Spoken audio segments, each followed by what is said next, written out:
ADGP Venkatesh അവിടെ എത്തിയിരിക്കുന്നു ചോദ്യം ചെയ്യൽ എന്നുള്ളതാണ്. ഹരിമോഹനിലേക്ക് വീണ്ടും. ഹരിമോഹൻ, വെങ്കടേഷ് സാധാരണഗതിയിൽ അന്വേഷണ സംഘവുമായി ബന്ധപ്പെട്ട ഈ ചോദ്യം ചെയ്യലിന്റെ കൂടെ ചേരുന്ന ഒരു അറസ്റ്റിന് തൊട്ടു മുമ്പാണ് ഇതുവരെയുള്ള സാഹചര്യത്തിൽ നമുക്ക് എന്താണ് മനസ്സിലാക്കേണ്ടത്? അദ്ദേഹം എത്തിയിരിക്കുന്നു ഈ ചോദ്യം ചെയ്യലിന്റെ ഭാഗമായി.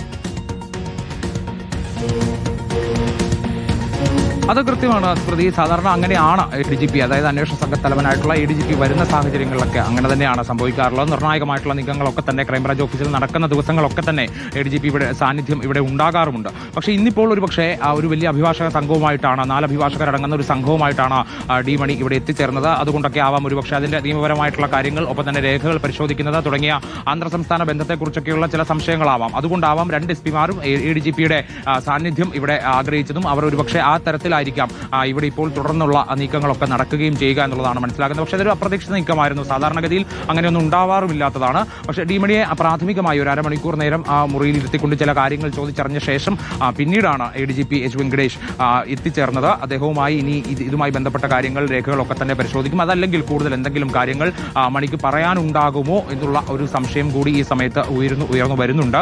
കാരണം അത് ഏത് സാഹചര്യത്തിലാണ് അദ്ദേഹത്തെ വിളിച്ചു വരുത്തിയത് തുടങ്ങിയ സാഹചര്യങ്ങളൊക്കെ തന്നെ കൂടുതൽ പുറത്തു വരേണ്ടതുണ്ട്. എന്തായാലും ഇതുമായി ബന്ധപ്പെട്ട് മണി ഇപ്പോഴും അകത്തുണ്ട്, ബാലമുരുകനുമുണ്ട്. രണ്ടുപേരുടെയും ചോദ്യം ചെയ്യൽ പുരോഗമിക്കുന്നു എന്നുള്ളത് തന്നെയാണ് ഈ ഘട്ടത്തിൽ പറയാൻ കഴിയുക. എന്തായാലും ഇത് ഉടനെ ഒന്നും അവസാനിക്കുന്നതല്ല, കുറെ കൂടി നീണ്ടു നിൽക്കും എന്നുള്ളത് തന്നെ നമുക്ക് മനസ്സിലാക്കാനും സാധിക്കും. എന്തായാലും എല്ലാ കാര്യങ്ങളും, എല്ലാ രേഖകളും, എല്ലാ പരിരക്ഷയും ഉറപ്പുവരുത്തിക്കൊണ്ട് തന്നെയാണ് മണി ഇവിടെ എത്തിച്ചേർന്നത്. ഒരുപക്ഷെ കൂടുതൽ എന്തെങ്കിലും നിർണായകമായിട്ടുള്ള കാര്യങ്ങൾ വെളിപ്പെടുത്താനുണ്ടാകുമോ, അല്ലെങ്കിൽ മറ്റാരുടെയെങ്കിലും പേരടക്കമുള്ള കാര്യങ്ങൾ പുറത്തു വരുമോ എന്നുള്ളത് കൂടി ഈ സമയത്ത് നോക്കേണ്ടതുണ്ട്. ഇപ്പോൾ ഇങ്ങനെ ഒരു സാഹചര്യം ഉണ്ടായതുകൊണ്ട് തന്നെ ഒരുപക്ഷെ അതിനുള്ള സാധ്യത തള്ളിക്കളയാൻ കഴിയില്ല എന്നുള്ളതാണ്. പ്രത്യേകിച്ച് ഹൈക്കോടതിയിൽ നിന്ന് അന്വേഷണ സംഘം വിപുലീകരിക്കാനുള്ള അനുമതി ഒരു ഭാഗത്തുനിന്ന് കിട്ടുന്നു.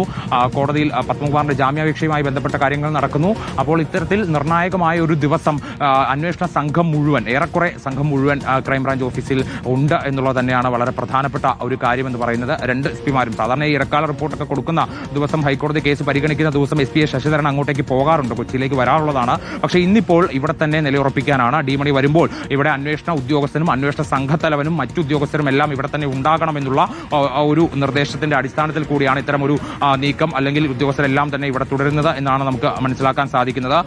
ഇതിൽ ഇപ്പോൾ 2 മുറികൾ തന്നെയാണ് ഇവർ ഇപ്പോഴും തുടരുന്നത്. അതായത് ഒരു മുറിയിൽ ഇപ്പോൾ ഉള്ളത് ഡി മണിയാണ്. ഡി മണിയുടെ കൂടെ ADGP വെങ്കടേഷും 2 SP മാരുമുണ്ട്. അപ്പുറത്ത് ഡിവൈഎസ്പിയുടെ നേതൃത്വത്തിലുള്ള സംഘം പ്രത്യേകമായി ബാലമുരുകനെയും ചോദ്യം ചെയ്തു വരികയാണ്. സ്മൃതി, ശരി, വളരെ നിർണായകമായ ചോദ്യം ചെയ്യലാണ് ഇപ്പോൾ പുരോഗമിക്കുന്നത്. ADGP വെങ്കടേഷും ഇപ്പോൾ ചോദ്യം ചെയ്യലിന്റെ ഭാഗമായി അവിടെ എത്തിയിരിക്കുന്നു എന്നുള്ളതാണ്.